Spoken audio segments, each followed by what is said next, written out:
சக்தி பராசக்தி. என் அன்பு தங்கமே, நான் உன்னிடம் மிக முக்கியமான விஷயத்தை கூறவே இப்பொழுது வந்துள்ளேன். உன்னுடைய துணை தினமும் உன்னை பற்றி நினைத்து கொண்டு தான் இருக்கின்றார். அவர் நினைத்து கொண்டு மட்டும் இருப்பது இல்லாமல் உன்னை பற்றி ஒருவரிடம் கேட்டு தெரிந்து கொண்டே இருக்கின்றார்.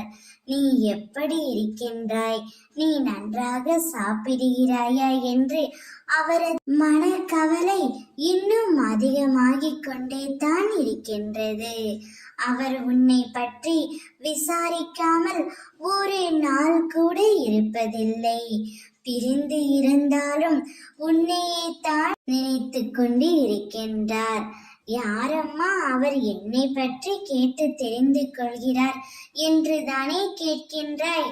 உன்னுடைய பக்கத்தில் யார் இருக்கிறார்களோ, உன் உறவினராக இருக்கலாம், நட்பாக இருக்கலாம், உனக்கு தெரிந்த நபராக இருக்கலாம், யாரோ ஒருவரின் மூலம் உன் துணை உன்னை பற்றி கேட்டு தெரிந்து கொண்டு தான் இருக்கின்றார்.